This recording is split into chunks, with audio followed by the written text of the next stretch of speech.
Salut tout le monde, je m'appelle Bradley et bienvenue dans cette nouvelle vidéo. Mes wellers, mes welleuses, comment allez-vous? En tout cas moi, tout va pour le mieux. Aujourd'hui, on se retrouve dans cette nouvelle vidéo pour parler Sasaeng. Je vais vous raconter une histoire vraie qui est arrivée à une Sasaeng de BTS. Cette histoire, elle est complètement folle et ça va vous permettre d'en apprendre un peu plus sur le monde flippant des Sasaeng. Si vous aimez ce genre de vidéo où je raconte des histoires vraies, n'hésitez pas à mettre un petit pouce bleu, ça me ferait très plaisir. Si vous voulez, je peux aussi vous faire une vidéo pour vous expliquer comment les Sasaeng récupère des informations privées sur les stars de K-pop. Abonne-toi à ma chaîne YouTube et active la cloche pour devenir un weller ou une welleuse. Et voilà, on est parti pour cette nouvelle vidéo.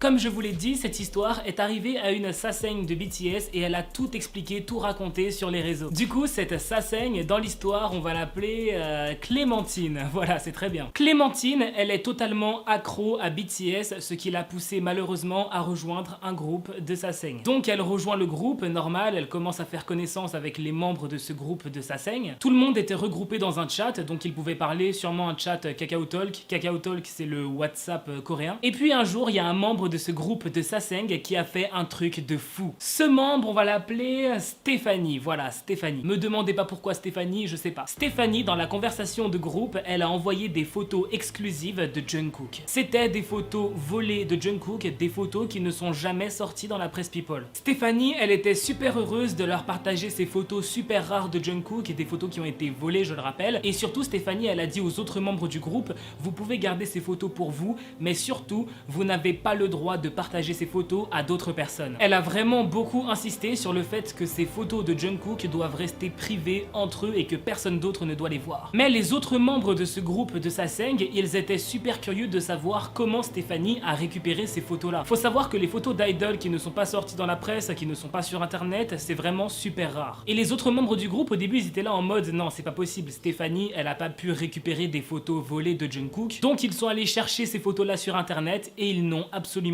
rien trouvé. C'était vraiment des photos volées de Jungkook qui n'avaient jamais été publiées. Le temps passe et puis un jour, Stéphanie quitte le groupe sans prévenir personne. Juste, elle a quitté le groupe et elle a donné aucune explication. Les gens se posent des questions, ils essayent de la contacter mais elle ne répond pas. Plusieurs mois plus tard, Stéphanie est revenue dans le groupe en panique totale. Les photos de Jungkook qu'elle avait partagées à ce groupe de Sasaeng avaient été envoyées à d'autres personnes, alors qu'elle avait fait promettre à son groupe de ne jamais les partager. Donc Stéphanie, elle s'énerve et elle demande des explications. Elle voulait absolument savoir qui est-ce qui avait envoyé ces photos de Jungkook à d'autres personnes. Clémentine, elle était là en mode je sais pas qui c'est mais en tout cas c'est pas moi, je te promets. Et le truc c'est que personne ne s'est dénoncé. Plus tard, on a appris pourquoi Stéphanie avait quitté son premier groupe de Sasaeng. En fait, elle était partie dans un autre groupe de Sasaeng beaucoup plus puissant avec plus d'expérience et plus de moyens. Et c'est dans ce deuxième groupe de Sasaeng qu'on lui a offert les photos volées de Jungkook. Peut-être comme un cadeau d'arrivée, Stéphanie a pu rejoindre ce deuxième groupe de Sasaeng parce qu'elle est très forte en informatique et en codage. Ce groupe pensait que Stéphanie pourrait être un bon hacker pour eux et qu'elle pourrait pirater les téléphones des idoles pour récupérer leurs informations privées. Mais le truc c'est que quand ce deuxième groupe de Sasaeng a offert les photos volées de Jungkook à Stéphanie, elle était tellement excitée, elle était tellement heureuse d'avoir des photos de Jungkook aussi rares entre les mains qu'elle a voulu les partager, les montrer à son premier groupe de Sasaeng. Sauf que parmi les membres de son premier groupe de Sasaeng, il y a une personne qui a téléchargé les photos de Jungkook. Et ensuite, elle a vendu les photos à plein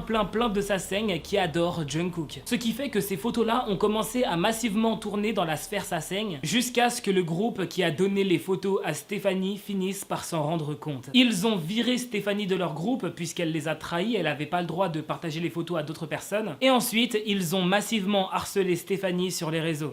Voilà, c'est déjà la fin de cette vidéo, j'espère vraiment qu'elle vous aura intéressé. Si vous voulez plus de vidéos sur les Sasaeng, dites-le moi dans les commentaires. Mets un pouce bleu si cette vidéo t'a plu, abonne-toi à ma chaîne et active la cloche, comme ça tu seras au courant dès que je sortirai une nouvelle vidéo. Et on se dit à très bientôt pour une nouvelle vidéo. Bye, trop de love entre nous.